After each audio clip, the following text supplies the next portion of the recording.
हज कर लिया अब तो प्राप्त हो जाएगी, गरीबों की मदद की अब तो मिल जाएगी, यतीमों की परवरिश की अब तो मिल जाएगी।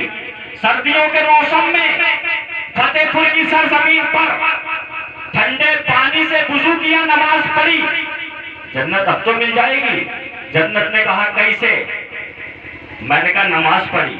जन्नत ने कहा नमाज तूने पढ़ी लेकिन जन्नत की कोई गारंटी नहीं, रोजा तूने रखा लेकिन जन्नत की कोई गारंटी नहीं, हज तूने किया लेकिन हज जन्नत की कोई गारंटी नहीं, ज़कात तूने दी लेकिन जन्नत की कोई गारंटी नहीं। मैंने कहा फिर मिलेगी कैसे? जन्नत ने कहा नमाज तूने पढ़ ली, रब कबूल करे तो नमाज और ना कबूल करे तो उठक बैठक। रोजा तूने रख लिया, रब कबूल करे तो रोजा, ना कबूल करे तो भूख हड़ताल। ज़कात तूने दी, रब कबूल करे तो ज़कात, ना कबूल करे तो माल बर्बाद।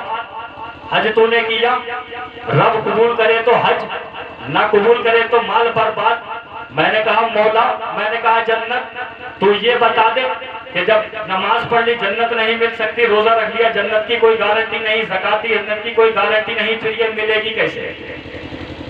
तो जन्नत ने कहा कुरान से पूछ। मैंने कहा कुरान, नमाज पढ़ी अब तो जन्नत मिल जाएगी, रोजा रख लिया अब तो जन्नत मिल जाएगी, हज कर लिया जन्नत अब तो जन्नत मिल जाएगी। कुरान ने कहा जन्नत की कोई गारंटी नहीं। मैंने कहा कैसे मिलेगी, मुझे कोई रास्ता बता। तब कुरान ने कहा जन्नत लेने की हिम्मत है, जन्नत लेने का हौसला है, जन्नत लेने की ताकत रखता है। मैंने कहा हाँ कुरान, जन्नत लेने के लिए मकान बेचना पड़ेगा, बेच दूंगा, दुकान बेचनी पड़ेगी, बेच दूंगा, खुद को गिरवी रखना पड़ेगा, रख दूंगा, जमीन के सारे कागजात दूसरे को देने पड़े, दे दूंगा, बरसात के मौसम में कीचड़ पे लौटना पड़े, मैं लौट जाऊंगा।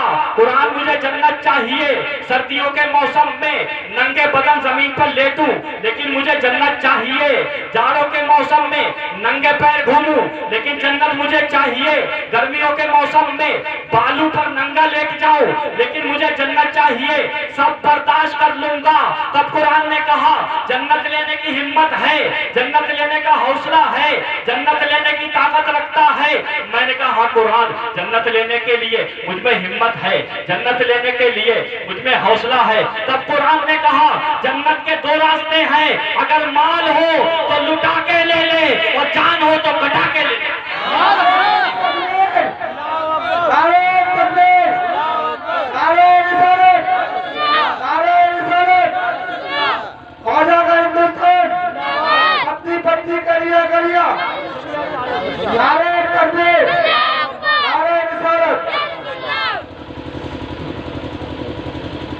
मैंने कहा कुरान, माल कैसा हो जान कैसा।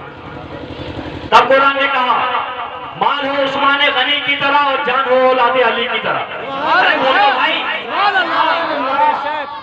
माल हो उस्मान गनी की तरह और जान हो औलाद अली की तरह। मैंने कहा क्यों? तब कुरान ने कहा मालदारों में उस्मान गनी का कोई जवाब नहीं और जानदारों में औलाद अली की कोई मिसाल नहीं।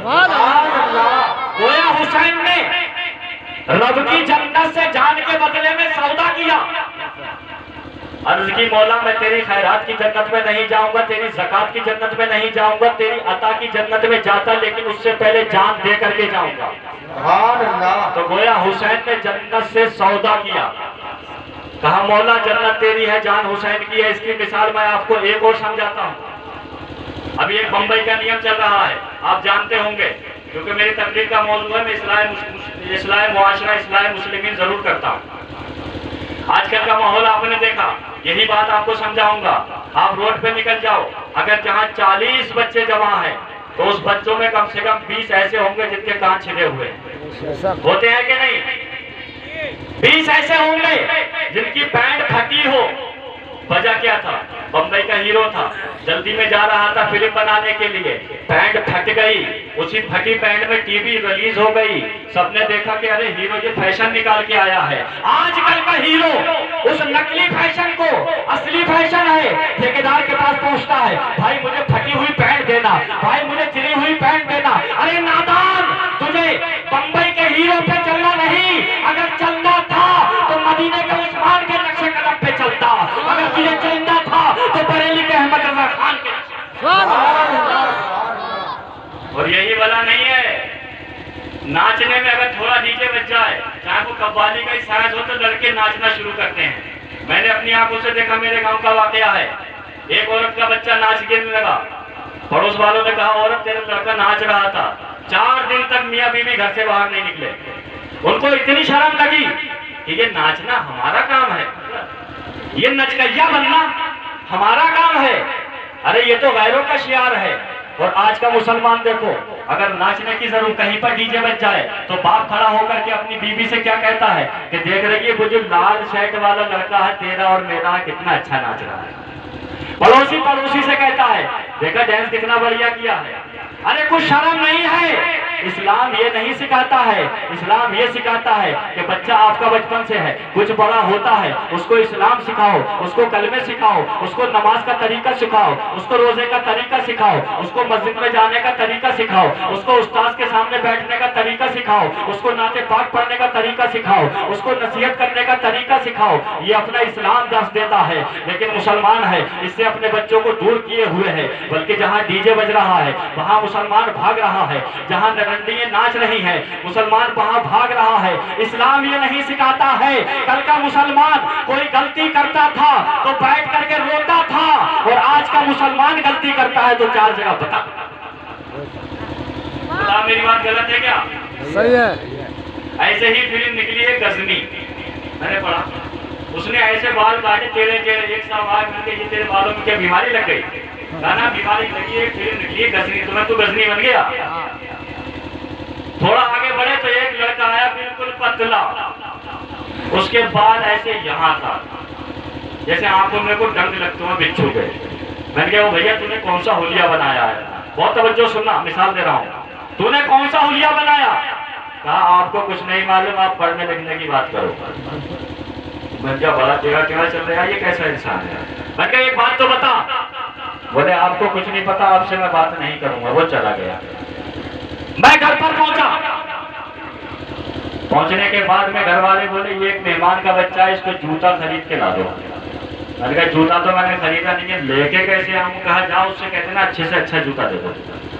अगर वो 500 रुपए मांगे तो 400 रुपए उसको बता देना।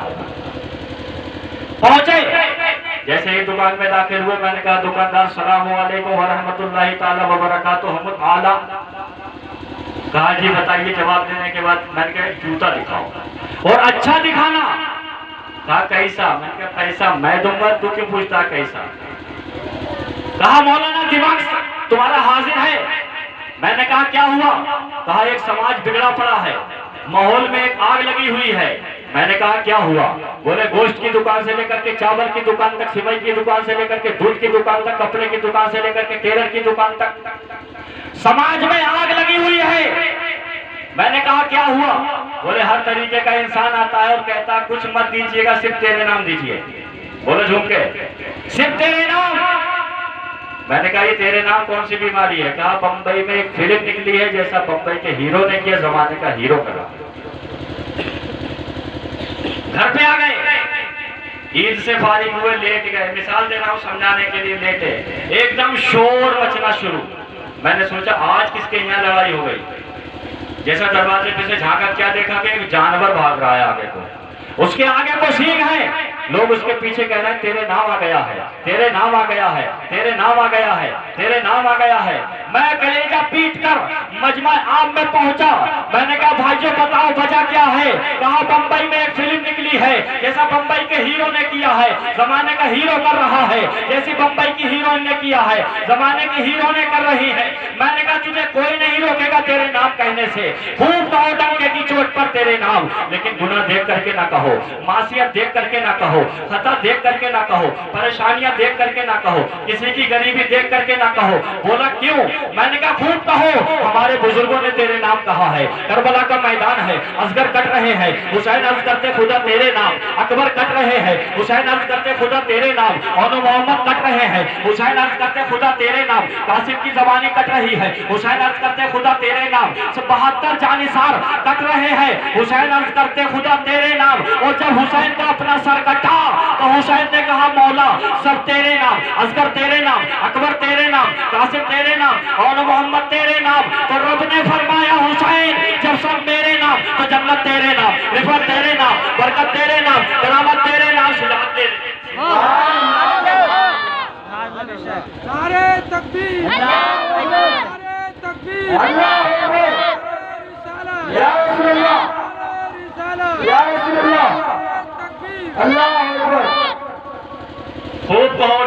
चोट पर तेरे नाम, लेकिन बंबई का नियम देख करके ना कहो, करबला का हुसैन देख करके कोई नहीं रोकेगा। ये महीना चल रहा है 11वीं शरीफ का, इस प्रोग्राम को बहुत अच्छी निस्बत हो गई सरकार बड़े पीर साहब से। किनसे? सरकार बड़े पीर साहब से होश पाक। हजरत ने कितने अच्छे अंदाज में आपके सामने कलाम पेश किए, लेकिन आप में यही जज्बा अब है, ऐसा ही उठने टाइम था। अरे भाई इतना दिखाओ आने वाला, ये सोचे कि फतेहपुर की पब्लिक, फतेहपुर के लोग इतना चाहने वाले हैं दीन के, इतना चाहने वाले हैं कि उन्होंने अपने होश को नहीं देखा, हाथ को नहीं देखा, हाथ किसी के लगा लेकिन हाथ सुभान अल्लाह के लिए उठा। सामने वाले का हौसला अफजाई करना जरूरी है। मैं अपने लिए नहीं कह रहा, लेकिन हजरत के लिए, हजरत के लिए। तो बात चल रही है कि हुसैन ने जन्नत खैरात की नहीं ली है, रब की जन्नत से सौदा होगा। एक बात बताइए, दौलत हो प्रधान जी की और बेच दे इसरार भाई, ऐसा होगा? अरे बताओ, उत्तर कुरैशी की जमीन नियाजू भाई बेचने चलेगा? अरे बोलो भाई, लाला नहीं डालिए क्या?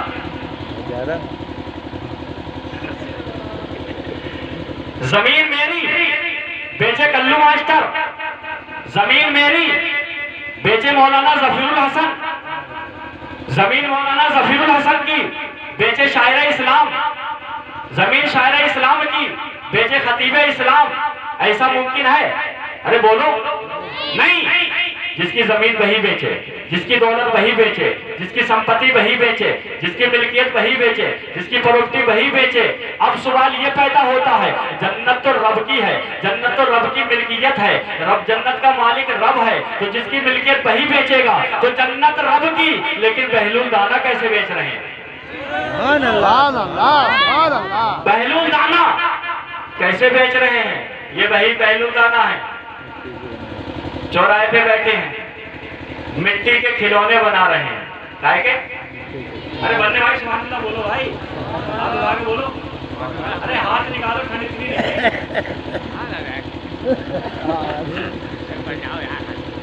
चौराहे पर मिट्टी के खिलौने बना रहे हैं। जुबैदा आती है। ये जुबैदा कौन है? बहुत नेक औरत, नहर जुबैदा भी मशहूर है मक्के के अंदर। हजरत सामने से गुजरी बादशाह की बीवी है, हारून रशीद बादशाह की।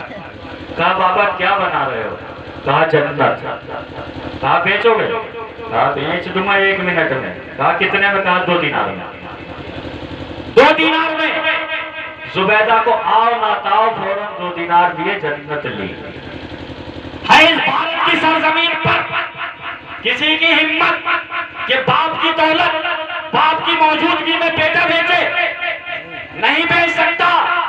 रब की जन्नत की हैसियत ये कि अल्लाह वाला चौराहे पे बनाए और बेच दे, और मुस्तफा के सदके में नबी का जलवा देखा जाए, खुदा की अजमतों का जलवा देखा जाए। कहा बहलुल दाना से बाबा लो 2 आने, 2 दिरहम लो, 2 दिनार लो। दिए, जन्नत ली, अल्लू में छुपाया। छुपाने के बाद शाही महल में पहुंच गए। कहाँ पहुंची? शाही महल। हारून रशीद ने देखा कि जुबैदा आज कुछ छुपा है। कहा जुबैदा क्या लाई हो? कहा जन्नत। क्या गुड़िया बिट्टों का खेल है जन्नत? कहा जुबैदा को बड़ी मोहब्बत है जन्नत से, जो मिल जाए उसको उठा लाओ और लाके इस महल में रख लो। अरे शाही महल में किस चीज की कमी है? एक से आला सामान यहाँ, उम्दा से उम्दा माल यहाँ मौजूद है। जुबैदा किस चीज की जरूरत? किसी चीज की यहाँ पर कोई जरूरत नहीं है। मिट्टी का पलौदा क्या करेगा? जुबैदा ने किसी की नहीं मानी, अंदर मकान में पहुंच गई, जन्नत को रख दिया, मिट्टी के घर को रख दिया।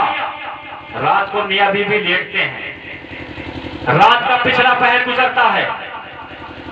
क्या देखा गया कि जन्नतुल फिरदौस है, उसके अंदर एक बहुत खूबसूरत महल है, उस महल पर जुबैदा का नाम लिखा हुआ है। अरे बोल तो पीछे वाले हाथ उठा के।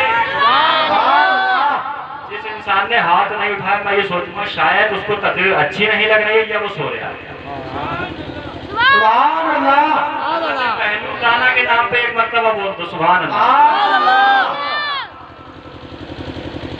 हारून रशीद ने जैसे ही देखा कि जन्नत में एक महल, उस महल पे जुबैदा का नाम लिखा है, पसीने पसीने। आंख खुल गई, उठ के बैठ गए, फिर लेट गए, फिर उठ के बैठ गए। अब करवटें बदल रहे हैं लेकिन रात पूरी नहीं हो रही है। बड़ी बामुश्किल सुबह सहेरे सवेर नमूदार हुआ। सुबह का सूरज निकला और जैसा ही शाही महल से बाहर आए, कहा जुबैदा इधर आओ। जुबैदा आती हैं, बादशाह सलामत क्या हुक्म है? आज सुबह सुबह मुझे बुलाया, क्या वजह है? कहा जुबैदा मैंने जन्नतुल फिरदौस को देखा है। उस जन्नत के अंदर एक बहुत खूबसूरत महल है, उस महल की पेशानी पे तुम्हारा नाम लिखा हुआ है। जुबैदा तुम ये बताओ, ये महल, ये जन्नती महल कहां से लेकर के आई? जुबैदा अर्ज करती है, बादशाह सलामत, मेरे सर के ताज, मेरे मालिक बस उसी चौराहे पर बहलूल दाना जन्नत बना रहे थे और मैंने उनसे डेली लेकर के कहा जुबैदा एक बात बताओ, कितने पैसे की जन्नत खरीद करके लाई? कहा सिर्फ 2 दीनार पर। इतना कहना था। बादशाह खड़ा होता है, अपने वजीरों को साथ में लेता है, रियाया को साथ में लेता है, शाही जाहो जलाल के साथ, आन बान शान के साथ पहुंच जाता है उसी चौराहे पर जहां पर बहलूल दाना जन्नत बना रहे थे। बहलूल दाना एक अल्लाह की बारगाह के मस्त, जिस तरीके से कल थे उसी तरीके से आज, जैसे कल बना रहे थे वैसे ही आज बना रहे हैं। पहुंचते हैं, अस्सलाम वालेकुम बाबा। वालेकुम अस्सलाम, बताइए बादशाह सलामत कैसे तशरीफ लेकर के आए? कहा कल जुबैदा आई थी। कहा हाँ। कहा उन्होंने जन्नत खरीदी थी? कहा हाँ। कितने में? कहा 2 दीनार में। कहा जन्नत मुझे भी चाहिए, जन्नत मुझे भी चाहिए, जुमला नोट करो, जन्नत मुझे भी चाहिए। कहा तुम भी ले लो। कहा बेचोगे? कहा बेच दूंगा। कितनी जन्नतें हैं? बोले अनलिमिटेड, जितनी चाहो उतनी लो। अब एक जुमला समझो, जो लोग नबी की नबूवत पर एतराज करते हैं, नबी की नजरे करम पर एतराज करते हैं, उनके लिए जुमला देना, अरे नबी के इल्मे गैब पर एतराज करने से पहले बहलूल दाना की नजर को देख लो, नजरे नबूवत समझ में आ जाएगी, विलायत नजरे विलायत समझ लो। बहलूल दाना ने कहा ठीक है मैं जन्नत बेच दूंगा। हारून रशीद ने कहा बोलो कितने में बेचोगे? कहा तेरी पूरी हुकूमत नहीं खरीद पाएगी। जुमला, तेरी पूरी हुकूमत नहीं खरीद पाएगी। कहा बाबा कल तो 2 दीनार में बेची थी, रातों रात इतने रेट हाई कैसे? फरमाया जुबैदा बगैर देखे लेकर के गई थी, तू देखने के बाद लेकर के आया है। तो हमने क्लियर कर दिया, अल्लाह इन्ना औलिया अल्लाह का खौफुन अलैहिम वला हुम यहज़नून, अल्लाह के वलियों को कोई खौफ नहीं, कोई गम नहीं। और अल्लाह के वलियों को अल्लाह ने पावर दिया है, जिसके चाहे जन्नत बेचे, जिसके चाहे दौलत दे, जिसको चाहे औलाद दे। अब जो इस चीज पर एतराज करे उसका अपना एतराज तो हो सकता है, लेकिन विलायत पर एतराज नहीं कर सकते। मैं आपको एक जुमला बता दूं, नबूवत को पहचानना आसान है, विलायत को पहचानना आसान नहीं। वलियों के 400 दर्जे हैं। कितने? 400। वली कितने किस्म के होते हैं बताइए? वली होते हैं 400 किस्मों के। कौन सा दर्जा अल्लाह किसको अता फरमाएगा हम नहीं जान सकते, लेकिन हमें इतना मालूम है कि सरकार गौसे पाक रज़ी अल्लाह तआला को अल्लाह ने सारे वलियों से अफजल बनाया। आइए मैं बारगाह आला हजरत में अर्ज कर पहुंचता हूं। सरकार गौसे पाक के बारे में आप क्या इरशाद फरमाते हैं? तो आला हजरत गौसे पाक की बारगाह में मोतबाना अर्ज करते हैं, वाह क्या मर्तबा ऐ गौस है वाला तेरा। सुभान अल्लाह। बात बताओ, आपके जिस्म में सबसे ऊंची जगह कौन सी है? जल्दी बोलो फटाफट। पूरे जिस्म के अंदर कोई भी एक आदमी खड़े होकर बता दो कि कौन सी ऊंची जगह है जिसका मर्तबा सबसे ज्यादा। सर भाई, इंसान का सर पूरे जिस्म के अंदर सबसे ऊंचा और सबसे नीचा कदम है कि नहीं?